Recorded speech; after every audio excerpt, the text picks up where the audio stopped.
한동훈 전 대표와 관련된 당원 게시판 논란이었죠. 조사를 했는데 어제요. 중간 발표를 긴급 공지 형태로 기자들에게 보냈습니다. 한동훈 전 대표 당연히 반발하고 있는데 그 목소리부터 한번 들어보겠습니다. 한동훈 대표님 가족 명의로 게시된 걸로 알려진 글들에 대해서는 실제 작성자를 확인하는 절차가 진행 중인데 어이없는 퇴행이죠. 그리고 최근에 여러 가지 장동혁 대표나 이런 분들이 코너에 많이 몰려 있잖아요. 지금 그렇게 코너에 몰리는 거를 벗어나는 여러 가지 방법이 있어요. 당내에서 정적으로 어떻게든 공격해서 당내 분란을 일으키는 방법이 있죠. 지금 장동혁 대표는 그걸 선택한 거거든요. 저는 대단히 안타깝다라고 생각해요. 이 내용은 조영술 대변인께 먼저 말씀을 여쭤봐야 될 것 같아요. 요 당무감사위원회가 어제 긴급 공지로 보냈다는 이 내용은 이 당원 게시판의 인물들이 한동훈 전 대표의 가족이라는 얘기인가요? 뭐 아직 결과가 안 났기 때문에 특정할 수는 없는데 뭐 충분한 이제 그 당원들이 의혹을 갖고 있는 부분들에 있어서는 좀 이제 확인을 한 부분인 것 같습니다. 그래서 실제로 이제 당무감사위원회는 이제 어쨌든 그 당 지도부하고 이제 관계없이 이제 지금 개별적으로 지금 독자적으로 활동하다 보니까 실제 지금 당무감사위원회 활동에 대해서 여러 이제 문제 제기들이 내부적으로 많이 나오다 보니까 중간 발표를 한 것 같습니다. 중간 발표? 문제가 나오다 보니까? 그러니까는 그 당원 게시판 논란에 대해서 이게 무슨 정치적 목적을 갖고 이제 지금 이거를 조사하고 있는 게 아니냐라는 그 당내에서 이제 문제 제기들이 있다 보니까 그 차원에서 이제 긴급 공지를 한 것 같습니다. 형 씨는 긴급 공지라는 형식을 띈 거는 이것도 왜 그런? 근데 긴급이란 말 굳이 이제 넣을 필요는 없었던 것 같은데요. 예. 그냥 뭐 공지한 거죠. 뭐 이게 뭐 시급을 다투는 일도 아닌데요. 뭐. 그러니까요. 네. 긴급 공지라는 형태로 중간 발표를 한 거여서. 그러니까 긴급일 수밖에 없는 게 지금 장동혁 지도부가 노린 거는 지금 국민의힘의 영남권이 흔들리고 있어요. 그러니까 윤한호 의원이 면전에서 대고 윤어게인 안 된다라고 얘기를 했고 주호영 의원조차도 장애 집회에서 이 윤어게인 목소리로는 국민 설득 못한다. 이렇게 장동혁 지도부를 갖다가 직접 공격을 하다 보니까 이 추세가 계속되면은 장동혁 지도부가 와야 될 수도 있다라는 얘기들이 지금 흘러나오고 있는 거거든요. 그러다 보니 최종도 아니고 중요하지도 않은데 굳이 긴급이라고 발표를 한 거는 지금 흔들리는 영남권을 갖다가 잡고 자신의 어떤 그 지도부의 리더십을 갖다가 다시 세우기 위해서 타겟을 갖다가 자신이 아닌 한동훈에게 돌리는 것. 그것의 유일한 목적은 그거 아니냐. 그래서 긴급 달고 중간에 이렇게 최종 확인 안 됐음에도 불구하고 이렇게 휘발성 있는 것에다가 기름을 껴얹는 불씨를 당기는 발표를 한 게 아니냐라는 게 이제 전망이 되는 거죠. 저는 이제 뭐 거기에 대해서는 좀 동의가 많이 어렵고요. 실제로 지금 내부적으로 장동혁 대표가 뭐 위치가 흔들린다던가 뭐 최고에 대해서 이제 그 지위가 흔들린다던가 뭐 그런 건 없습니다. 실제로 없고요. 그리고 이제 영남권이 흔들리고 뭐 그런 다른 목소리가 나오는 거에 대해서 뭐 그거를 논란을 잠재우기 위해서 뭐 당무감사위를 작동시켰다. 당무감사위에서 긴급 발표를 했다. 이 부분도 뭐 별개의 건을 갖다가 하나로 합쳐놓은 것이지 그 실제 장동혁 대표가 이제 그런 부분에 있어서 정말 위기감을 느꼈더라면 뭐 윤한홍 의원이 됐든 당내에 실제로 뭐 계엄에 대해서 입장을 냈던 부분들 이런 거에 대해서 장동혁 대표가 전혀 제재하고 있지 않거든요. 당내 다양한 목소리 자체를 갖다가 그냥 두고 있는 상황이고 실제 당내 전체적인 의원들이나 이런 부분들에 있어서 전체적으로 뭐 장동혁 대표한테 물러나세요라는 그 목소리들은 거의 뭐 나오지 않고 있습니다. 어제 주호영 의원 그랬고 권영진 의원도 저희 방송에 나와서 좀 비판을 했고 TK 쪽에서 움직임 흐름은 어떻게 보세요? 실제 장동혁 대표가 그런 거 다 일일이 다 받아들이고 있습니다. 받아들이고 그리고 지금 현재 의원들 이제 개별적으로 만나면서 자신이 어떻게 확장할지 그리고 어떻게 이러한 국면을 극복할지에 대해서 한 분 한 분 만나면서 지금 설득하고 있고 그리고 지역별 순회를 했던 이유도 그 안에서 이제 그 지역을 가게 되면 거기 있는 단체장이라든가 지역위원장들이 당협위원장이라든가 이런 분들하고 같이 좀 대화할 수 있는 자리들이 많이 있거든요. 그래서 계속 자신의 이야기를 계속하면서 당 운영을 연말 연초에 어떻게 할 것이다. 그러니까 좀 참고 기다려 달라. 그런 걸 갖다 많이 말씀을 드리고 있고 그렇기 때문에 다른 목소리가 나오지만 장동혁 대표에 대한 거치라든가 리더십에 대해서는 더 이상 얘기가 안 나오는 겁니다. 알겠습니다. 어제 보낸 내용을 보면은 이제 한동훈 전 대표의 부인과 장모, 장인, 딸의 이름이라는 겁니다. 강남 벽이 뭐 그 거주지인 것 같아요. 탈당 일자와 거의 동일하다. 그러면서 이렇게 첨부했다는 겁니다. 박정훈 의원은 아주 좀 친한계죠. 아주 강하게 비판하고 있는데 그 얘기 한번 들어보세요. 말씀하신 대여 투쟁의 이슈가 생길 때마다 지도부가 뭔가 폭탄을 하나씩 터트린다. 저는 지도부한테 진짜 간곡하게 말씀드리고 싶은 게 우리의 부활을 국민의힘의 부활을 막는 가장 큰 논리는 배신이라고 생각해요. 내부 총질. 이게 제정신이 아닌 거죠. 통일교 문제로 우리가 완전 주도권을 잡고 있는데 지금 그걸 갖다가 당무감사위원장이 그것도 당무감사위원회 명의로 나간 것도 아니고 개인 명의로 냈어요. 하루에 2건, 3건 정도였습니다. 네. 그 정도인데 그걸 갖고 지금 이 드자비를 하고 난리를 치고 있는 거잖아요. 통일교 문제로 유리한 상황인데 요거는 뒤에서 짚어보도록 하고 박정훈 의원이 또 뭐라고 얘기를 했냐면 한동훈 대표를 지금 정리하겠다는 구상이다라고 했어요. 개파색을 떠나서 저도 가능한 한 이 사안을 좀 객관적으로 보려고 노력합니다. 예. 뭐 어떤 진정성을 인식하실지는 모르겠지만, 그런데 이거 발표를 해갖고 결국에는 뭐가 문제다, 뭐가 잘못됐다 이걸 규명한 건 없어요. 예. 그냥 당시에 그 당원 게시판에 했었던 사람들이 그 가족으로 추측이 된다. 예. 이것을 조금 더 가능성을 높여서 특정한 단계까지만 갔지. 그래서 그게 뭐 정당법에 위반이 된다든가 아니면 뭐 개인정보보호법을 위반했다든가 어떤 식의 문제가 된다라는 걸 지적한 건 아닌 것 같거든요. 예. 그래서 이거를 갖고 한동훈 전 대표에 대한 문제점들을 정치적으로 자꾸만 키우려고 하는 것이 과연 우리 당이 부활하는 데 도움이 될까라는 부분에 대한 문제 제기를 전 하고 싶습니다. 그러니까 지금 우파 진영 전체를 똘똘 뭉쳐서 대항해도 민주당의 폭정이나 이재명 대통령의 실정 비판하기 바쁜데 예. 우리 진영 내에서 어떻게 보면 결과적으로는 아주 큰 문제가 될 수 있는 사안이 아님에도 불구하고 이걸 큰 문제로 만들어서 한 축을 덜어보내려고 하는 게 예. 그게 전략적으로 옳은 방향인가? 물론 모르겠습니다. 지도부가 생각하는 본인들의 정치적 전략적 이익이 될 수는 있겠지만 그게 당 전체로 봤을 때 도움이 되는가?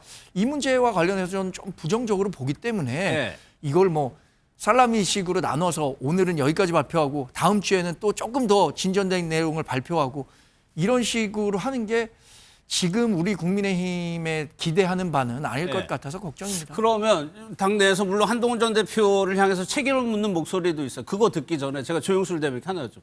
중간 조사 결과면은 최종 조사 결과는 언제쯤 예상됩니까? 뭐 그거에 대해서는 아직 죄송합니다. 그거에 대해서는 아직 정해진 바가 없고요. 실제로 이제 지도부 내에서 이제 방금 전에 이제 박정훈 의원 이제 멘트도 나왔는데 지도부 내에서 한동훈 이제 대표를 갖다가 뭐 징계하겠다, 뭐 정리하겠다 이런 기류 전혀 내놓고 있지 않습니다. 저 뭐 최고위 들어가서 이제 비공개라던가 뭐 이런 대화할 때 네. 전혀 그런 얘기 나오고 있지 않고요. 어떻게 보면 대여 투쟁에 대한 이야기들을 거의 다 하고 있는데 네. 이거 당무감사 위원장 개인 명의로 된 거 아닙니까? 당무감사위원회 명의도 아니고 그렇기 때문에 이거에 대해서 당무감사위원회가 특정해서 처벌을 하겠다라고 말한 적도 없고 네. 그냥 결과 발표고 이 결과에 대해서 어떻게 처리해야 할지를 그냥 지켜보면 될 일인데 그 내부적으로 이걸 가지고 너무 확대 재생산할 필요는 없다라고 보고 있고 제가 볼 때는 이 문제가 큰 건이 아닌데 그냥 내부적으로 계속 큰 건을 만드는 것 같아요. 그 누구도 얘기하고 있지 않거든요. 지도부에선. 근데 이걸 가지고 계속 왜 큰 건으로 만드는지 저는 조금 이해가 되질 않습니다. 그냥 지켜보면 된다. 지켜보고 결과해놓고선 이걸 가지고 만약에 정치적으로 과도한 징계를 한다던가 말도 안 되는 징계를 네, 한다던가 네. 그럼 그때 가서 목소리를 내야 되는데 결과가 나온 것도 그럴 없는데 가능성이 없는 게 아니고 그때 가서 목소리를 내면 된다는. 그게 맞죠. 예, 지금 뭐 예측되는 것만으로 지금 그 당 지도부 차원에서 그 징계하겠다라는 말을 한 지도부 인사가 아무도 없지 않습니까? 예. 그리고 제거하겠다는 인사가 한 인사도 아무도 없지 않습니까? 심지어 나경원 의원 같은 경우 지금 지방선거 기획단 이제 단장을 맡고 있는데 예. 이분도 그렇게 얘기를 했었어요. 한동훈 대표도 충분히 경선에 참여할 수 있고 예. 당원으로부터 그냥 그 인정을 받으면 된다 이렇게 얘기하고 있는 상황이 있기 때문에 당 내에서 뭐 특별히 배제한다던가 그런 기류는 별로 없습니다. 그래. 아니, 지금 이 사건의 본질이 무슨 뭐 이미 탈당한 한동훈 전 대표의 가족을 갖다가 다시 불러서 뭐 징계하겠다는 게 아니고 예. 신동욱 의원이 얘기했다시피 이것이 무슨 익명 게시판에 뭐 누가 썼다 안 썼다 이 문제가 아니라 윤리적으로 그게 합당하냐 안 하냐. 어떻게 당대표 가족이 현직 대통령 부부를 갖다가 그렇게 강도 높게 예. 소위 말해서 거의 막말성으로 그 할 수 문제인 것 있느냐라는 같아요. 예. 거죠. 그 무슨 얘기냐면 지난 전당대회 때 한동훈 전 대표를 당의 주류가 어떻게 했습니까? 배신자로 몰아세웠잖아요. 그러면 그런데 지금 탄핵이 되고 정권을 뺏기고 나서도 여전히 한동훈 전 대표의 가족의 윤리 문제를 들먹이는 것은 법적으로 무슨 제재를 가하겠다는 것이 아니라 예. 정치적으로 매장하겠다는 거죠. 그 정치적인 매장이 뭡니까? 결국은 작년 전당대회 때 배신자 프레임 했던 거 그것을 갖다가 더 구체화해서 봐요. 한동훈이 이런 사람이에요. 어떻게 대구 경북 우리 당원 여러분 한동훈 찍으면 안 됩니다. 당에서 쫓아내야 됩니다. 이 얘기를 하고 싶은데 말로는 못하니까 지금 윤리 문제다라고 얘기하는 건 결국은 정치적으로 매장시키겠다라고 하는 그 송대가 훤히 보이는데 예. 이거 가지고 뭐 아무 문제 아니다라고 얘기하면 이거야말로 당내 지금 권력 투쟁 아니냐 이렇게 이거 얘기할 아무 수밖에 문제라고 안 한 게 아니라 예. 그 이거 조금 이제 그 교정해야 될 부분이 그 장동혁 대표 같은 경우 이제 전당대회에서 당원 게시판 논란에 대해서 본인이 조사를 하겠다. 당무감사위에 공약처럼 통해서 얘기했죠. 조사를 하겠다고 공약을 했어요. 민주당 같은 경우도 정청래 이제 대표가 1인 1표제를 갖다 공약으로 내세웠잖아요. 그렇기 때문에 당내 여러 저항에도 불구하고 자신이 그걸로 당선이 됐기 때문에 그걸 가지고 밀어붙인 겁니다. 그렇다면 그 장동혁 대표가 이거를 조사한다고 한 게 공약이었지 예. 이거를 통해서 무조건 징계한다는 게 공약이 아니었던 거고 예를 들어서 이 조사 결과가 나왔어요. 그런데도 불구하고 이 조사 결과가 명명백백히 나왔고 이거에 대해서 만약에 당원들이 굉장한 문제 제기라는 여론들이 형성이 된다면 네. 그 부분에 가서 판단해야 될 일이지 이 아직 여론이 형성되지도 않고 이게 예를 들어서 만약에 게시판 결과를 봤는데 별거 없어. 네. 근데 굳이 징계하자는 얘기를 할 게 없잖아요. 근데 만약에 이게 굉장히 큰 문제가 있고 내부적으로 누군가의 명예를 심대하게 훼손했다. 그리고 여론을 왜곡했다라는 판단이 쓰게 된다면 네. 그건 그때 가서 판단해야 될 문제인데 우리가 조사 나오지도 않은 결과를 가지고 이걸 예단해서 무조건 몰아붙이는 것은 알겠습니다. 괜한 당내 예. 분란이 될 수 있다. 이 말씀을 드리는 겁니다. 한동훈 전 대표를 비판하는 목소리도 있어요. 그 얘기까지 한번 들어보도록 하겠습니다. 적어도 당 대표쯤 되는 분이 네. 가족으로 의심되는 분을 동원을 해서 대통령을 공격했다면 이건 떳떳지 못한 것 아닌가. 그리고 당 대표가 대통령에 불만이 있다면 그러니까 만나서 얘기를 하든지 그랬었어야 하는 것 아닌가. 그게 우리 당의 품격에 맞는 것 아닌가. 이것을 가지고 무슨 법적 책임이 있느냐 이걸 자꾸 따지시는데 이 문제는 올해 안에 털고 지나가야 된다. 한동훈 대표도 나는 내가 이건 법 위반 사항으로 공개된 정보이기 때문에 네. 이것에 대해서 내가 수용할 수 없다 이렇게 얘기하면 네. 그거는 정말 검사적인 시각이죠. 우리는 정치를 하는 사람들이지 않습니까? 한동훈 전 대표의 책임 있는 사과와 반성이 필요하고요.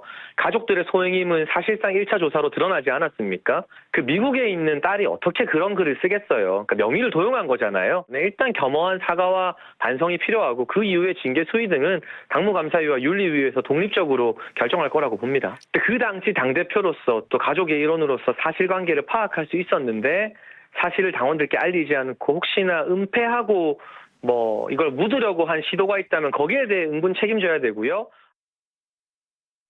그러니까 이렇게 보는 것 같습니다. 당대표가 여당의 당대표가 현직 대통령을 비난하는 게 가족 명의를 통해서 이게 윤리적으로 맞느냐를 따져보자는 건데 여기가 맞죠. 그러면 조윤수 대변인 그 대통령이 윤석열 전 대통령이란 말이에요. 이게 자칫하면 여론이 탄핵당한 대통령에게 그렇게 했다고 해가지고 강하게 징계를 물을 수 있는 거냐 이런 여론이 있을 수도 있거든요. 이게 그 탄핵의 여부하고는 별개의 문제인 것 같습니다. 예. 그 실제로 뭐 이제 저는 이제 내용이 나올 때까지 저도 이제 최대한 이제 판단을 안 하려고 그 예단을 안 하려고 노력을 하고 있는데 만약에 그게 이제 대통령, 현직 대통령, 이제 당대표로서 현직 대통령의 그러한 정치적 행위를 갖다가 제약하기 위한 여론을 갖다가 만들었다라는 그러한 것들로 결론이 내려진다면 예. 그 부분에 대해서는 분명히 이제 저는 반성을 해야 될 부분이 있다라고 봅니다.